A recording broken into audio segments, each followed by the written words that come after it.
Le jour de la remise des diplômes, mes parents ont organisé une fête pour ma sœur. Je suis rentré dans une maison vide avec un mot. Reste dans le frigo. J'ai mangé seul, en silence. Le lendemain matin, j'étais parti. 1 an plus tard, papa a laissé un message vocal. Je ne l'ai toujours pas écouté. Je m'appelle Noah. J'ai 26 ans, et je veux vous raconter le jour où j'ai réalisé que j'étais invisible pour les personnes qui étaient censées m'aimer le plus. Pas invisible comme un super pouvoir, ce qui, honnêtement, aurait été plutôt cool. Invisible comme quand vous pourriez être debout au milieu de la pièce à parler, respirer, exister, et personne ne jetterait ne serait-ce qu'un regard dans votre direction. Ce genre d'invisible. Celui qui vous fait vous demander si, peut-être, le problème, c'est vous. Spoiler alerte, ce n'était pas moi. Laissez-moi revenir un peu en arrière. J'ai grandi dans une ville de taille moyenne en Caroline du Nord. Le genre d'endroit où tout le monde va dans les 3 mêmes restaurants et prétend que le barbecue sur Elm Street est une perle rare, même si le parking est toujours plein. Ma famille était ce que la plupart des gens appelleraient normal de l'extérieur. Papa travaillait dans l'assurance commerciale. Maman était directrice de bureau à temps partiel dans un cabinet dentaire. Et puis il y avait moi et ma sœur cadette, Élise. Élise a 2 ans de moins que moi. Et si vous demandiez à mes parents, elle avait décroché la lune, les étoiles, et probablement inventé la gravité pendant qu'elle y était. Attention, je ne suis pas de ceux qui mettent tout sur le dos de la rivalité fraternelle. Je comprends. Les parents ne sont pas des robots. Parfois, la dynamique s'installe d'une certaine manière, mais il y a une différence entre une légère préférence et un effondrement architectural complet dans une direction. Dans ma famille, Élise était le soleil et j'étais un caillou flottant dans le noir, à l'autre bout du système solaire. Je ne pense même pas que c'était malveillant. Du moins, pas au début. C'était juste comme ça. Élise était la bruyante, l'artiste, l'enfant qui chantait aux réunions de famille et faisait pleurer les fourmis. Elle a fait du théâtre au collège, du cheerleading au lycée, le conseil des élèves, la cour du bal de promo, tout le package. Et pour chaque chose qu'elle faisait, mes parents étaient au premier rang. Maman a une fois conduit 45 minutes sous un orage pour assister au spectacle de talent d'Élise en première, où elle a chanté une chanson de Carrie Underwood. Je n'exagère même pas quand je dis que j'avais une compétition de cross-country le même week-end, à 15 minutes de chez nous, et aucun d'eux n'est venu. Papa a dit qu'il avait oublié. Maman a dit qu'elle pensait que c'était la semaine suivante. C'était sur le calendrier du frigo, à l'encre rouge, que j'avais écrit moi-même. J'étais l'enfant calme. Bonne note, mais pas excellente. Je faisais de l'athlétisme, jouais un peu de guitare, restais surtout dans mon coin. Je ne causais pas de problème, mais je ne donnais pas non plus de raison de me mettre sur un piédestal. Et dans ma famille, si vous n'étiez pas sur scène, vous étiez un meuble. J'ai appris assez tôt que demander de l'attention, c'était comme crier dans un canyon. Vous entendiez votre propre voix en écho, et c'était à peu près tout. Il y a eu une centaine de petits moments au fil des ans qui m'ont ébranlé. La fois où Élise a eu une voiture neuve pour ses 16 ans, une Honda Accord d'occasion. Rien de fou, mais quand même. J'avais eu mon permis 6 mois plus tôt et on m'avait dit de prendre le bus jusqu'à ce que je puisse économiser pour la mienne. La fois où maman a organisé une fête surprise pour l'admission d'Élise à l'université d'État, et où j'ai appris que j'étais accepté à UNC Charlotte par une lettre que j'ai ouverte seule au comptoir de la cuisine, pendant que tout le monde était sorti chercher le gâteau de célébration d'Élise. Je me souviens être resté là, tenant cette enveloppe, lisant le mot « Félicitations ». Et la maison était complètement vide. J'ai mis la lettre sur le frigo moi-même. Elle y est restée 2 jours avant que maman ne la remarque et dise « Oh, c'est bien, chérie.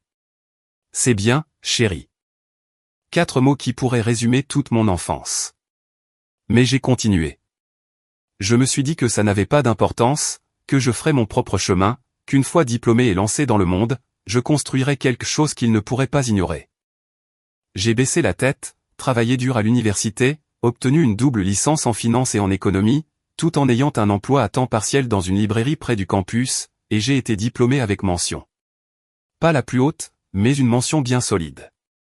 J'étais fier de moi. Vraiment. Et peut-être, juste peut-être, je pensais que ce serait la chose qui leur ferait enfin me voir. Le jour de la remise des diplômes était en mai. Un temps magnifique. Le genre de journée de printemps qui vous donne l'impression que l'univers vous fait un signe de la main. Je me suis réveillé ce matin-là en ressentant quelque chose que je n'avais pas ressenti depuis longtemps. De l'espoir. J'ai repassé ma chemise blanche, mis ma cravate, je me suis regardé dans le miroir et j'ai pensé, aujourd'hui, ils seront fiers. Aujourd'hui, c'est mon jour. La cérémonie était à 14 heures. J'en avais parlé à mes parents des semaines à l'avance. J'avais envoyé les détails par SMS. J'avais littéralement imprimé un programme et l'avais laissé sur le comptoir de la cuisine, à côté de la cafetière où papa se tient chaque matin comme un zombie attendant que la caféine le ressuscite. Ils avaient dit qu'ils seraient là, tous les deux. Élise, c'était une autre histoire, elle terminait sa 2e année à l'université, et je me disais que sa présence était incertaine. J'ai traversé cette estrade, serré la main du doyen et regardé la foule. J'ai balayé les rangs du regard, cherchant mes parents. Je me suis dit qu'ils étaient peut-être au fond, ou peut-être en retard, ou peut-être que papa s'était garé sur le mauvais parking parce que cet homme a le sens de l'orientation d'un pigeon confus. Je me suis raconté une douzaine de petites histoires pour expliquer le vide dans ma poitrine. Il n'était pas là. J'ai découvert plus tard ce qui s'était passé. Et honnêtement, c'est là que l'histoire passe de triste à toute autre chose. Pendant que je traversais une estrade en toge et mortier, recevant un diplôme pour lequel j'avais travaillé pendant des années, mes parents étaient à la maison en train d'organiser une fête pour Élise. Elle avait été nommée vice-présidente de sa sororité, vice-présidente d'une sororité, et apparemment, cela méritait une grande fête dans le jardin avec des serpentins, un gâteau de cette pâtisserie chic du centre-ville, et une vingtaine de ses amis. Je suis rentré à la maison après la cérémonie, toujours en toge parce que je ne voulais pas me changer dans un parking comme une sorte de gremlin diplômé. Je me suis garé dans l'allée et la première chose que j'ai remarqué, ce sont les voitures. Il y avait des voitures partout. Pendant une seconde, j'ai pensé, oh mon Dieu, ils m'ont organisé une fête surprise. Mon cœur s'est réellement soulevé. J'ai ressenti cette bouffée de chaleur, cette fraction de seconde où j'ai cru que j'avais peut-être eu tout faux, que peut-être ils tenaient vraiment à moi et que c'était leur façon de se rattraper pour ne pas être venus à la cérémonie. Je suis entré par la porte d'entrée et la maison était vide. J'entendais de la musique et des rires venant du jardin. J'ai traversé la cuisine et j'ai vu des serpentins sur le porche arrière, une bannière qui disait « Félicitations, Élise » en lettres roses et dorées. Une table pleine de nourriture. Ma mère riant avec les amis d'Élise. Mon père retournant des hamburgers au grill, portant ce stupide tablier qui dit « Sergent du grill » qu'il trouve hilarant. Personne ne s'est même retourné quand j'ai ouvert la porte arrière. Je suis resté là pendant peut-être 10 secondes, ce qui ne semble pas long, mais quand vous êtes debout dans votre toge de diplômé à regarder votre famille célébrer le titre de votre sœur dans sa sororité alors que votre diplôme est encore chaud dans vos mains, 10 secondes ressemblent à 1 heure. Je me suis retourné, je suis rentré à l'intérieur et j'ai trouvé un mot sur le comptoir. C'était l'écriture de ma mère. Il disait, Noah, reste dans le frigo. Élise avait une grande nouvelle. Félicitations pour ta cérémonie. Bise, maman. Félicitations pour ta cérémonie. Comme si je revenais d'un rendez-vous chez le dentiste. J'ai ouvert le frigo. Il y avait une assiette de salade de pommes de terre emballée dans du papier d'aluminium et quelques morceaux de poulet frit froid. Je me suis assis à la table de la cuisine, toujours en toge et mortier, et j'ai mangé seul. Je pouvais les entendre dehors. Les rires, la musique, la voix d'Élise faisant ce truc qu'elle fait où elle raconte une histoire et la fait paraître comme la chose la plus excitante qui soit jamais arrivée. Je suis resté là, mâchant du poulet froid et fixant le mur, et quelque chose à l'intérieur de moi s'est simplement éteint. Pas de la colère, pas de la tristesse, juste rien. Comme si quelqu'un avait trouvé le boîtier de fusible de mes émotions et avait basculé tous les interrupteurs sur « off ». J'ai fini de manger, lavé mon assiette, suis monté et me suis assis sur mon lit pendant très longtemps. Le lendemain matin, j'étais parti. Je dois rembobiner un peu avant de vous parler du matin où je suis parti, parce que je veux que vous compreniez que le jour de la remise des diplômes n'était pas un événement isolé. C'était le dernier domino d'une longue série qui s'était construite pendant des années. Ce mot sur le comptoir, le poulet froid, le siège vide à ma cérémonie, ce n'étaient pas des accidents. C'était un schéma. Et j'avais ignoré ce schéma parce qu'admettre la vérité était plus effrayant que de prétendre que tout allait bien. Je ne vais pas cataloguer chaque instant. Mais je veux que vous compreniez le poids que je portais cette nuit-là. La remise des diplômes n'était pas un cas isolé. C'était la dernière entrée dans un registre qui s'était rempli pendant des années. Chaque match manqué, chaque réussite balayée d'un revers de la main, chaque fois qu'il ne pouvait pas m'aider avec mes frais de scolarité parce qu'il payait les cotisations de sororité d'Élise et son forfait repas amélioré. Tout cela pesait sur ma poitrine quand j'ai mangé ce poulet froid. Ce mot sur le comptoir n'était pas juste un mot. C'était le résumé de toute mon existence dans cette maison. Donc, le matin après la remise des diplômes, j'ai fait un sac. Pas tout, juste ce qui comptait. Des vêtements, mon ordinateur portable, quelques livres, la lettre de l'UNC Charlotte que j'avais décrochée du frigo, et une photo de ma grand-mère, la mère de mon père, décédée quand j'avais 17 ans. Elle était la seule personne dans ma famille qui m'ait jamais fait sentir que je valais la peine qu'on me prête attention. Elle m'appelait sa tempête silencieuse et disait que les eaux calmes sont les plus profondes. Elle me manquait chaque jour. Je n'ai pas laissé de mots. Je sais que ça semble dur, et peut-être que ça l'était, mais je me suis dit, à quoi bon? Ils m'avaient laissé un mot sur des restes pendant qu'ils organisaient une fête dans le jardin. Si un mot suffisait pour ma remise de diplôme universitaire, alors pas de mot suffisait pour mon départ. C'était juste. J'ai conduit jusqu'à l'appartement dont j'avais déjà signé le bail 3 semaines plus tôt. J'avais planifié cela. Pas la sortie dramatique, mais le déménagement. J'avais un emploi en vue dans une société de services financiers du centre-ville. Un poste de débutant, rien de glamour, mais c'était un début. L'appartement était un minuscule studio au-dessus d'une laverie automatique, et ça sentait vaguement l'adoucissant à toute heure, ce qui, honnêtement, était assez apaisant. J'ai posé mon sac par terre, je me suis assis sur le matelas que j'avais acheté à un type sur internet pour 80 €, et j'ai respiré. Pour la première fois de ma vie, j'étais seul dans un endroit qui était à moi, et le silence ne faisait pas mal. Il a fallu 2 jours entiers à mes parents pour remarquer que j'étais parti. 2 jours. Laissez-moi vous dire. Leur fils de 22 ans, qui venait d'être diplômé de l'université, avait fait ses bagages et était parti, et il a fallu 48 heures pour que quelqu'un se rende compte que la chambre à l'étage était vide. Maman m'a envoyé un SMS un mardi soir. Pas appelé, un SMS. Il disait, « Salut, où es-tu ? Élise veut emprunter ton chargeur. » Pas, « Est-ce que tu vas bien ? » Pas, « On a remarqué que tu étais parti. » Élise veut emprunter ton chargeur. J'ai fixé ce SMS pendant un long moment. Puis j'ai répondu, « J'ai déménagé.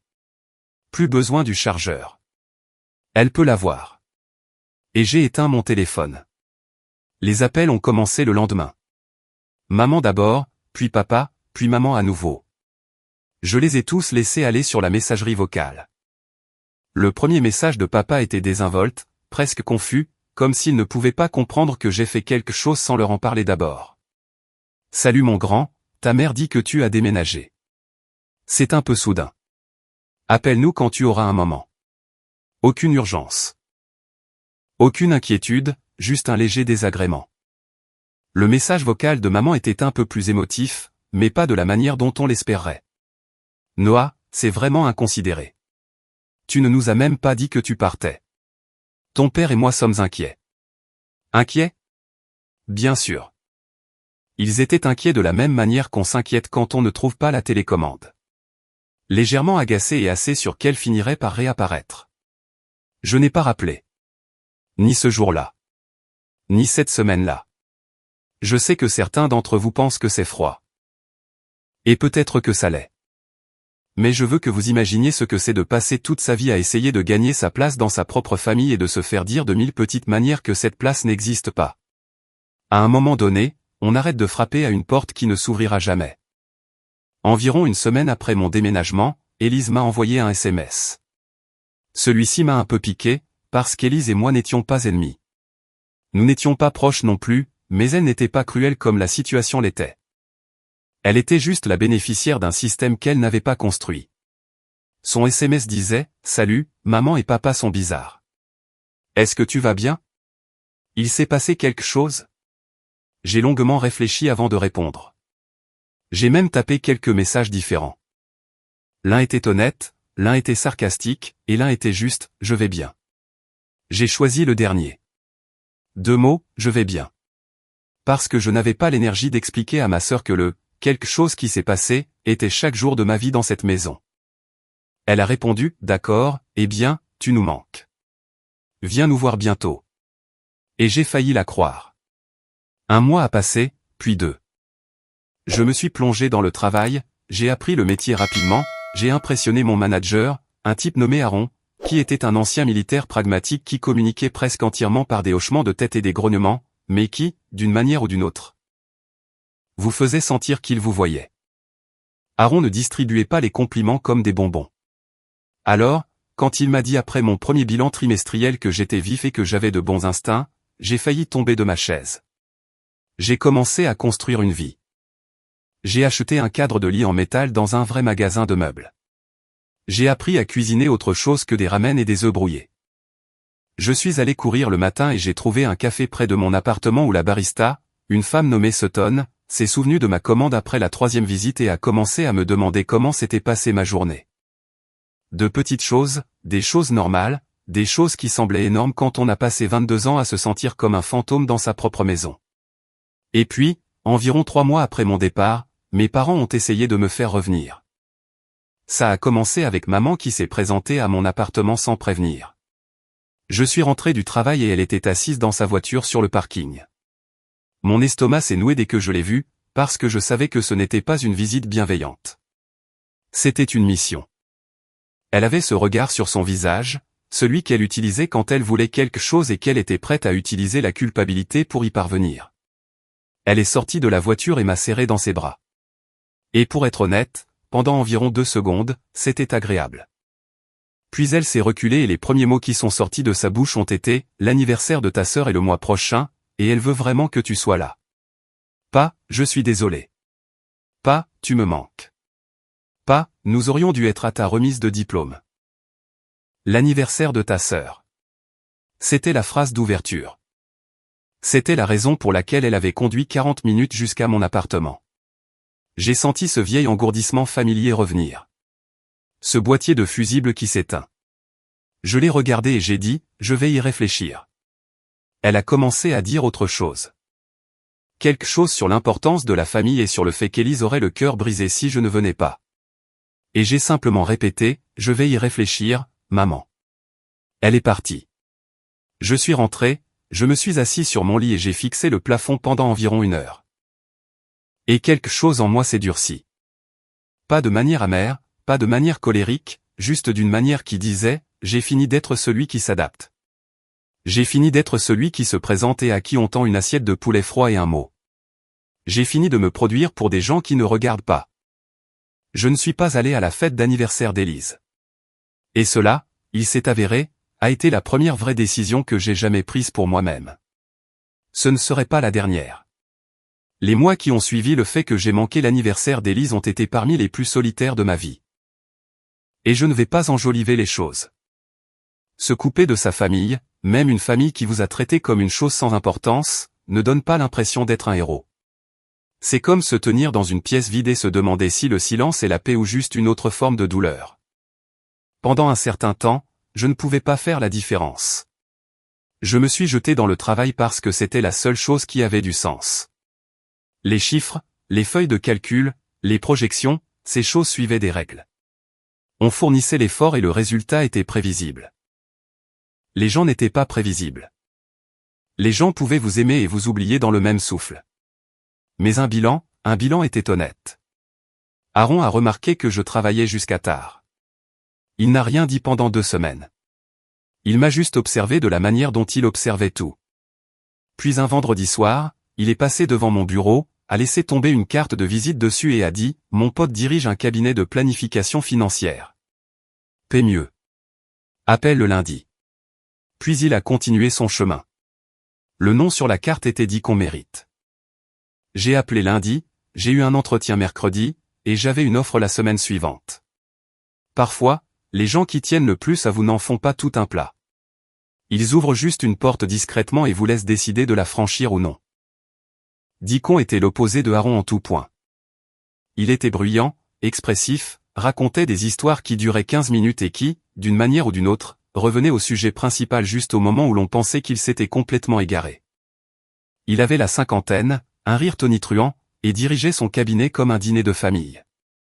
Tout le monde parlait, tout le monde contribuait, et si vous aviez une mauvaise idée, il vous disait que c'était une mauvaise idée, tout en vous faisant sentir intelligent d'avoir eu une idée. Je n'avais jamais rencontré quelqu'un comme lui. Le poste était une énorme promotion. J'analysais des portefeuilles, je construisais des modèles financiers, je rencontrais des clients. Dicon a vu quelque chose en moi très tôt et a commencé à me donner plus de responsabilités que mon titre ne le justifiait. Après environ 4 mois, il m'a convoqué dans son bureau et m'a dit « Noah, tu as quelque chose que la plupart des gens dans ce secteur n'ont pas. Tu écoutes. Tu entends vraiment ce que les gens disent. Pas seulement les mots, mais ce qu'il y a sous les mots. C'est rare. Ne perds jamais ça. » J'ai failli lui dire que j'avais appris à écouter parce que personne ne m'avait jamais écouté. Mais j'ai gardé ça pour moi. Certaines vérités sont meilleures comme carburant que comme sujet de conversation. À peu près à la même époque, j'ai aussi rencontré quelqu'un. Elle s'appelait Waverly. Et avant que vous ne demandiez, oui, c'est son vrai nom. Et oui, elle a entendu toutes les blagues à ce sujet. C'était une graphiste qui travaillait dans l'immeuble à côté du mien. Et nous nous retrouvions sans cesse dans le même café à la même heure. Sutton, la barista, nous a en fait présenté. Elle a dit, vous êtes mes 2 clients les plus fiables, et vous avez tous les 2 l'air d'avoir besoin d'un ami, ce qui était à la fois la chose la plus audacieuse et la plus juste que l'on m'ait jamais dite. Waverly était drôle d'une manière discrète.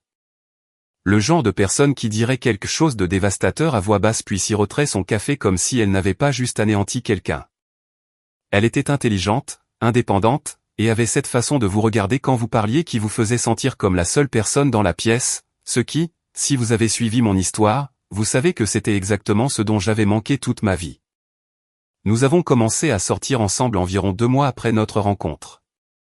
Je lui ai parlé de ma famille assez tôt parce que je ne voulais pas construire quelque chose sur des fondations fissurées. Elle a écouté toute l'histoire sans m'interrompre, ce qui est plus difficile qu'il n'y paraît quand quelqu'un vous raconte que ses parents ont oublié son existence. Quand j'ai eu fini, elle est restée silencieuse pendant 1 minute. Puis elle a dit, « Tu sais que tu méritais mieux, n'est-ce pas ?» Pas comme sur une affiche de motivation, mais d'une manière factuelle, objective, c'est ainsi que les gens bien se comportent. Je ne pense pas avoir jamais entendu quelqu'un me dire ça avant. Pas comme ça.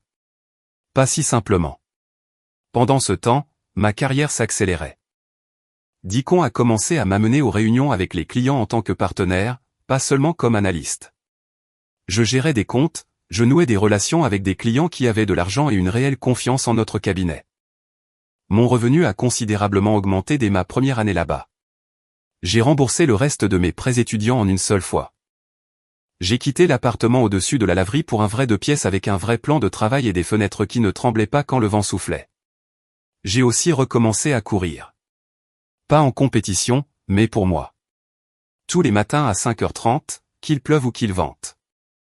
Il y a quelque chose dans le fait de choisir d'être seul qui est complètement différent du fait d'être forcé à se sentir seul. L'un est la liberté. L'autre est une cage. Environ 9 mois après la remise des diplômes, j'ai reçu un appel d'Élise. J'ai failli ne pas répondre, mais quelque chose en moi m'a dit de décrocher. Sa voix était différente, plus calme, moins théâtrale. Elle a dit, « Noah, j'ai besoin de te parler de quelque chose, et j'ai besoin que tu m'écoutes vraiment. » J'ai dit, « D'accord. » Elle m'a dit que les choses à la maison avaient changé depuis mon départ. Pas d'une manière dramatique où tout s'est effondré, mais d'une manière lente et inconfortable. Maman et papa se disputaient plus. Papa était devenu plus silencieux, passait plus de temps dans le garage. Maman buvait du vin tous les soirs au lieu de seulement le week-end et faisait des commentaires passifs-agressifs sur le fait que ses 2 enfants l'avaient abandonnée, ce qui était culotté étant donné que c'était moi qui avais été abandonné bien avant d'avoir jamais franchi la porte. Élise a dit quelque chose qui m'a surpris. Elle a dit, « Je sais qu'il te traitait différemment. » Je l'ai toujours su, même quand je faisais semblant de ne pas le savoir. Je ne savais juste pas comment arranger les choses sans perdre ce que j'avais. Cela m'a touché à un endroit que je ne savais pas encore sensible. Ma petite sœur m'avait regardé être ignorée pendant 22 ans et était restée silencieuse parce que parler aurait pu lui coûter sa place au soleil. Je ne lui en voulais pas, pas vraiment. Elle était aussi une enfant, opérant dans le même système tordu que moi. Mais l'entendre l'admettre à voix haute m'a fait quelque chose. Cela a validé 22 ans de doute, où je me demandais si j'étais fou, si j'imaginais des choses, si j'étais vraiment trop sensible comme maman le laissait toujours entendre. J'ai dit à Élise que j'appréciais son appel. Je lui ai dit que je n'étais pas en colère contre elle. Je lui ai dit que j'avais besoin de plus de temps et que je n'étais pas prêt à revenir à la table du dîner familial et à prétendre que tout allait bien juste parce que les fêtes approchaient. Elle a dit qu'elle comprenait et, à son crédit, elle n'a pas insisté. Le temps a continué de passer. Ma deuxième année au cabinet, Dicon m'a fait associé junior. J'avais 24 ans, la plus jeune personne qu'il ait jamais promue à ce poste. Il a organisé une petite célébration au bureau, juste l'équipe et un gâteau de la boulangerie du coin. Et quand il s'est levé pour dire quelques mots, il m'a appelé « l'avenir de ce cabinet ». Et j'ai dû regarder fixement le plafond pour ne pas craquer. Waverly était là aussi. Elle m'a apporté une carte qui disait « Félicitations pour être important » sur le devant, et à l'intérieur, elle avait écrit « Tu l'as toujours été ». Maintenant, les autres s'en rendent compte. J'ai gardé cette carte. Je l'ai toujours. Je me construisais une vie qui ne ressemblait en rien à celle que j'avais laissée derrière moi. J'avais une partenaire qui me voyait, un mentor qui croyait en moi, une carrière qui progressait plus vite que je ne l'avais jamais imaginé, et une estime de soi que j'avais construite brique par brique, à partir de rien. Personne ne m'a rien donné. Personne ne m'a organisé de fête, ne m'a acheté de voiture, ni n'a publié mes réussites avec 3 points d'exclamation et un emoji cœur. J'ai tout construit moi-même, en silence, comme j'avais toujours tout fait. Et j'étais heureux. Vraiment, sincèrement heureux. Pas un bonheur de façade. Pas en me convainquant que je devrais être heureux. Juste heureux. Le vrai bonheur. Celui qui n'a pas besoin de public. Ce qui est, bien sûr, exactement le moment où mon père a décidé d'appeler. 12 mois après la remise des diplômes. 12 mois de silence de la part de l'homme qui n'avait pas pris la peine de me regarder traverser la scène. 12 mois. Et puis mon téléphone a vibré avec un message vocal d'un numéro que je n'avais pas supprimé mais que j'avais cessé de chercher. Papa a laissé un message vocal. 1 minute et 43 secondes. J'ai vu la notification, je l'ai fixée pendant un long moment, et j'ai posé le téléphone face contre le comptoir. Je ne l'ai pas écouté. Je sais ce que vous pensez. Écoute le message vocal. Noah, qu'est-ce que tu es, un monstre? C'est ton père. Écoute-le, c'est tout. Et je comprends. Vraiment. Si c'était l'histoire de quelqu'un d'autre, je serais probablement dans les commentaires à dire la même chose. Mais voilà le truc quand on est l'enfant qui n'a jamais été assez bien. Chaque geste des personnes qui vous ont fait du mal ressemble à un piège. Non pas parce qu'elles essaient nécessairement de vous piéger, mais parce que tout votre système nerveux a été entraîné à s'attendre à la déception. Chaque rameau d'olivier ressemble à un bâton. Alors, j'ai laissé le message vocal non écouté. Pas comme un acte de pouvoir, pas comme une vengeance. Je n'étais tout simplement pas prêt. J'avais besoin de prendre du recul, de déterminer si écouter la voix de mon père me ferait régresser vers la version de moi-même que j'avais passé 1 an à fuir. Waverly m'a dit de prendre mon temps. Et Dicon, à qui je m'étais un peu confié sur ma famille, a dit quelque chose qui m'a marqué. Il a dit, Noah, tu ne dois à personne l'accès à ta paix. Pas même à tes parents, surtout pas à ceux qui ne t'en ont jamais donné. La vie a continué. Le cabinet prospérait. Et mon rôle aussi. Dicon a commencé à parler de sa retraite de cette manière vague que les gens utilisent pour tâter le terrain. Il disait des choses comme, tu sais, j'ai pensé à passer plus de temps au chalet du lac. Ou, Waverly t'a domestiqué. Peut-être que je devrais laisser ma femme me domestiquer avant qu'il ne soit trop tard. Mais sous les blagues, je sentais qu'il était sérieux. Il me préparait à reprendre le cabinet. Et le poids de cette responsabilité était à la fois terrifiant et profondément valorisant. Environ 14 mois après la remise des diplômes, quelque chose s'est produit qui a changé toute la trajectoire de cette histoire. Élise m'a de nouveau appelé. Cette fois, elle n'était pas pensive ou pleine de remords. Elle était paniquée. Noah, papa a perdu son travail. Je me suis assis. Comment ça, il a perdu son travail? L'entreprise a restructuré. Tout son département a été supprimé. Il est sans emploi depuis 3 semaines et il ne l'a dit à personne. Maman l'a découvert en voyant les papiers de l'indemnité de licenciement sur son bureau. J'ai digéré cette information en silence. Mon père, l'homme qui avait passé 30 ans dans l'assurance commerciale, qui se définissait entièrement par sa stabilité et sa capacité à subvenir aux besoins de sa famille, était au chômage, et il l'avait caché pendant 3 semaines. Cette partie ne m'a pas surpris. La langue principale de ma famille était l'évitement. Élise a continué, c'est grave, Noah. Ils ont l'hypothèque. Les heures de maman ont été réduites au cabinet dentaire le mois dernier, et papa reste assis dans le garage à faire semblant d'organiser ses outils. Il ne parle à personne. Maman est en panique. Qu'est-ce que tu veux que je fasse, Élise? Il y a eu une pause, une longue pause. Puis elle a dit, je ne sais pas. Je pensais juste que tu devais savoir. Je lui ai dit que j'étais désolé d'apprendre ça, et je le pensais. Quoi que mon père m'ait fait, ou plus exactement, n'ait pas fait, je ne lui souhaitais pas la ruine financière. Mais j'ai aussi remarqué quelque chose dans la voix d'Élise, une fréquence que je reconnaissais parce que je l'avais entendue dans ma propre voix pendant des années. Elle espérait que j'arrangerais les choses. Elle espérait que le silencieux, le responsable, celui qui se débrouillait toujours sans faire d'histoire, interviendrait et gérerait la situation que l'enfant prodige et les parents attentifs ne pouvaient pas gérer seuls. Et pour la première fois, j'ai ressenti quelque chose que je n'avais jamais ressenti envers ma famille auparavant. Pas de la colère, pas de la tristesse, pas de l'engourdissement. J'ai ressenti l'ironie cosmique, presque comique, de l'enfant qu'ils avaient oublié devenant soudain celui dont ils avaient besoin. Je n'ai pas agi tout de suite. Je suis rentré chez moi, je l'ai dit à Waverly, et elle m'a regardé avec ce regard stable qui est le sien et m'a dit, « Qu'est-ce que tu veux faire ? Pas ce que tu devrais faire, pas ce qui est la bonne chose à faire. Qu'est-ce que tu veux faire ?» Je l'ai aimé pour avoir posé la question de cette façon. Je ne sais pas encore, ai-je dit. Mais je ne vais pas me précipiter. Au cours des semaines suivantes, j'ai fait quelque chose que je n'avais jamais fait auparavant.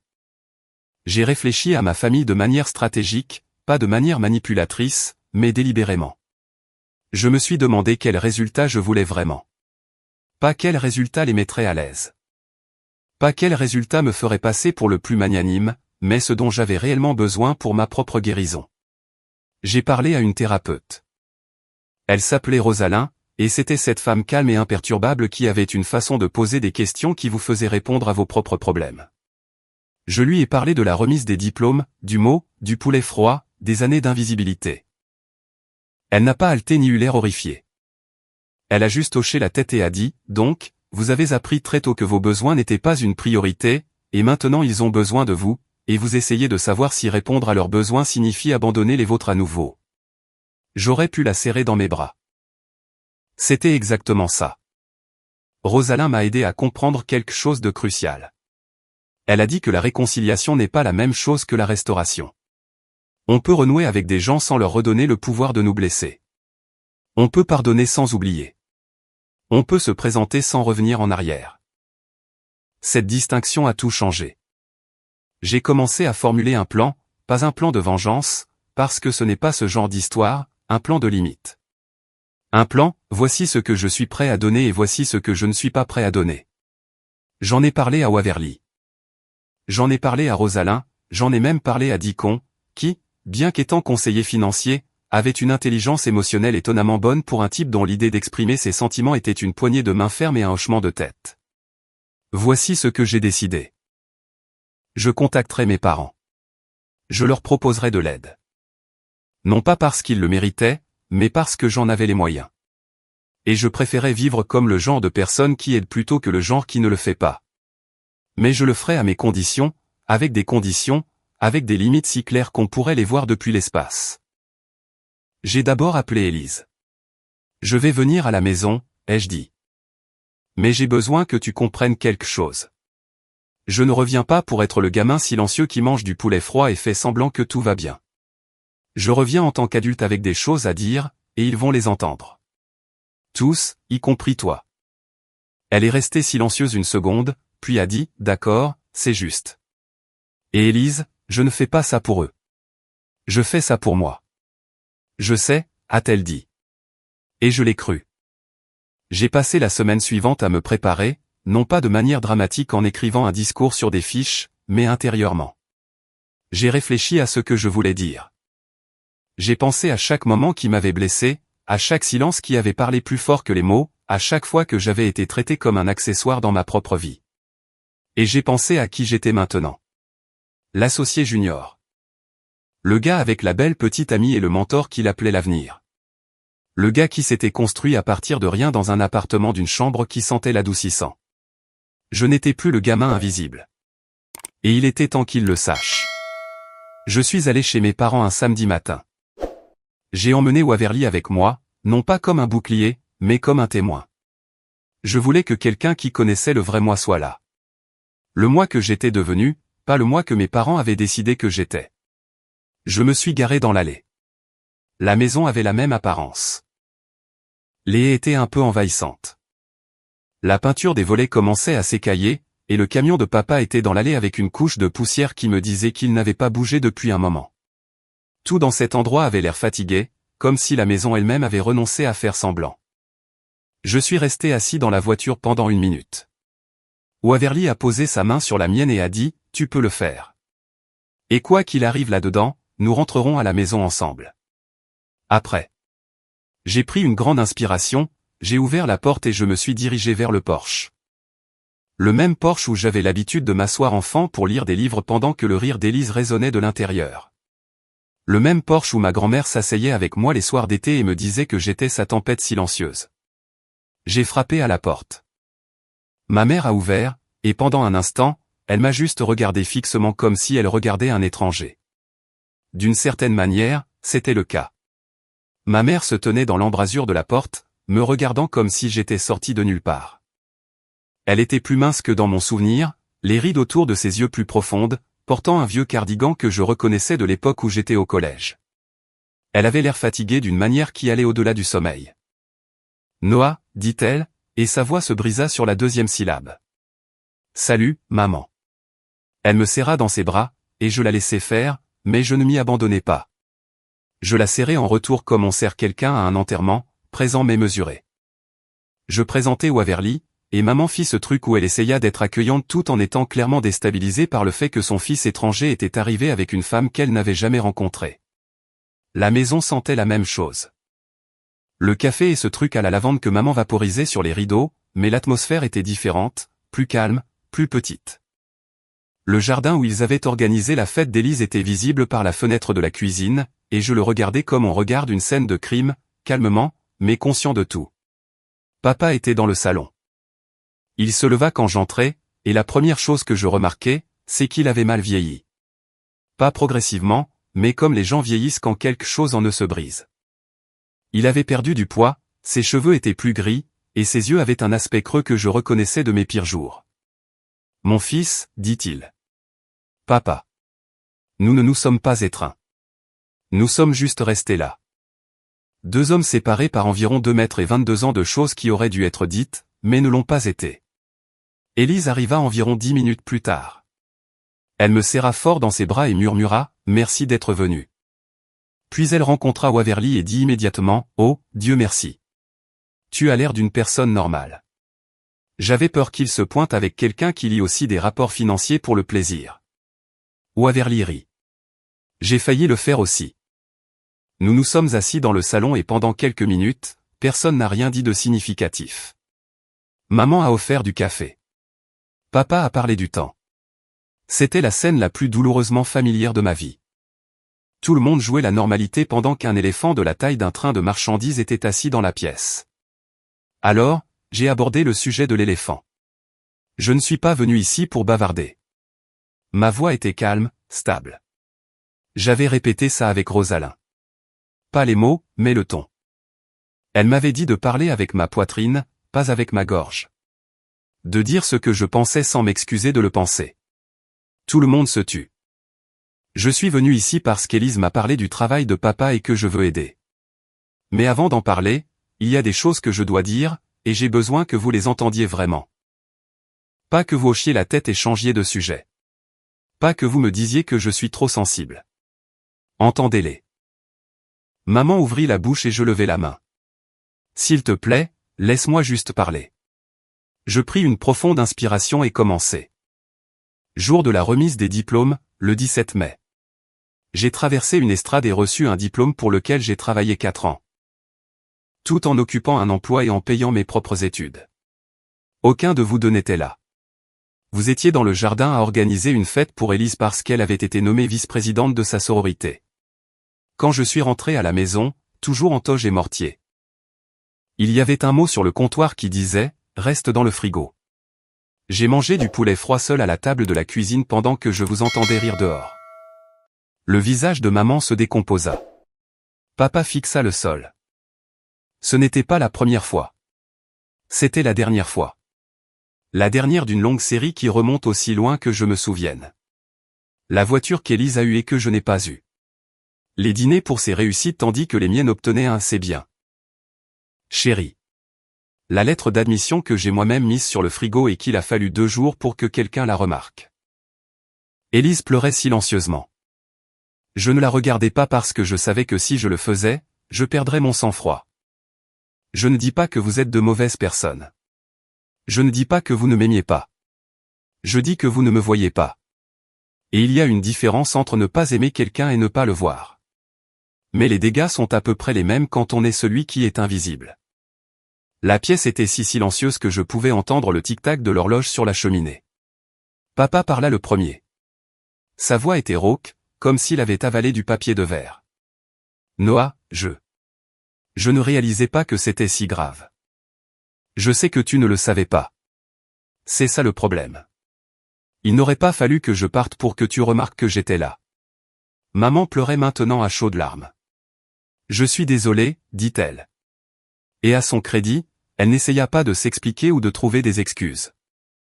Elle l'a juste répété encore et encore. Je suis tellement désolée, Noah. Je la laissais pleurer. Je ne me suis pas précipité pour la réconforter parce que j'avais passé toute ma vie à gérer les émotions des autres au détriment des miennes.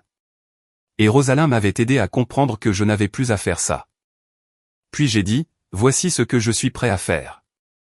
J'ai bien réussi dans la vie. J'ai les moyens d'aider avec l'hypothèque pendant que papa trouve un nouveau poste. Je peux le mettre en contact avec des gens de mon réseau qui pourraient avoir des pistes. Mais je ne le fais pas en tant que fils reconnaissant qui est juste heureux d'être réinvité.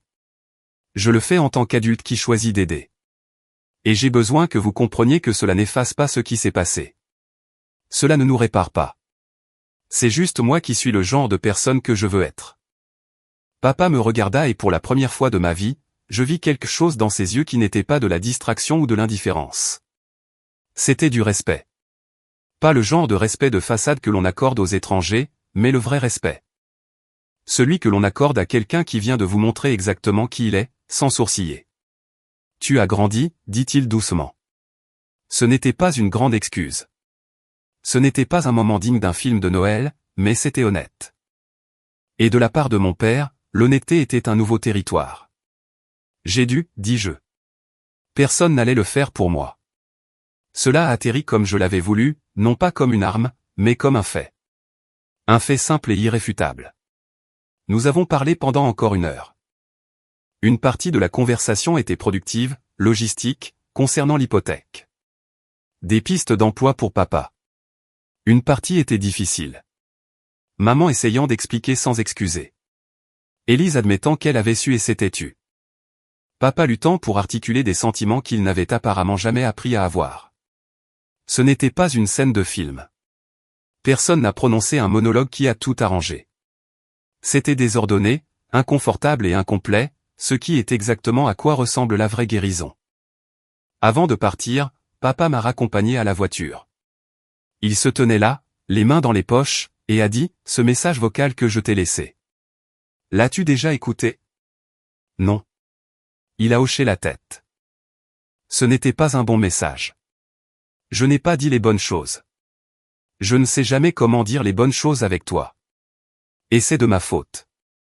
C'était ce qui se rapprochait le plus d'une vraie excuse de la part de mon père. Peut-être qu'un jour tu pourras réessayer, dis-je. En personne. Il me regarda avec les yeux humides et hocha la tête. Waverly et moi sommes rentrés en silence. Elle m'a tenu la main tout le long du trajet. Quand nous nous sommes garés, elle a dit, « Comment te sens-tu » J'y ai réfléchi. Léger, dis-je. Je me sens léger. C'était il y a 1 an. Voici où en sont les choses maintenant. Papa a trouvé un nouvel emploi grâce à un contact que dit qu'on lui a donné. Une plus petite entreprise, un travail stable. Maman a commencé à voir un thérapeute, ce qui a choqué tout le monde, y compris maman. Élise et moi nous parlons régulièrement maintenant. De vraies conversations, pas des banalités superficielles. Elle m'a même demandé des conseils de carrière le mois dernier, ce qui était une première. Mes parents et moi ne sommes pas réparés. Nous ne sommes pas une famille de sitcom qui s'est réconciliée autour d'une tarte. Nous sommes un travail en cours. Mais la différence, c'est que je ne joue plus pour leur approbation. Je me présente quand je le choisis, aux conditions que j'ai fixées, et je pars quand j'en ai besoin. Dicon a officiellement pris sa retraite le mois dernier. Il m'a remis les clés du cabinet, et je n'ai pas honte de dire que nous avons tous les deux été un peu émus. J'ai 27 ans, et je dirige mon propre cabinet de gestion de patrimoine. Laissez-moi le répéter parce que j'ai encore du mal à y croire. Waverly et moi avons emménagé ensemble. Elle a accroché une estampe encadrée dans le couloir qui dit « Les eaux calmes sont profondes ». Et chaque fois que je passe devant, je pense à ma grand-mère. Je n'ai toujours pas écouté ce message vocal. Je ne le ferai probablement jamais. Il appartient à une version de moi et à une version de mon père qui n'existe plus. Quoi qu'il ait dit dans ces 1 minute et 43 secondes, cela a été dit à un garçon qui était invisible. Je ne suis plus ce garçon. Et la prochaine fois que mon père aura quelque chose à me dire, je veux qu'il le dise à l'homme que je suis devenu. Face à face, à voix haute, là où je peux voir ses yeux et savoir qu'il le pense. Je m'appelle Noah. J'ai 27 ans. Je dirige un cabinet. J'ai une femme qui m'aime. Et j'ai construit chaque pièce de ma vie de mes propres mains, en silence. Et si vous ne retenez rien d'autre de cette histoire, retenez ceci. Vous n'êtes pas invisible. Non pas parce que quelqu'un décide enfin de vous voir, mais parce que vous n'avez jamais été invisible. Les gens qui ne pouvaient pas vous voir se tenaient juste au mauvais endroit.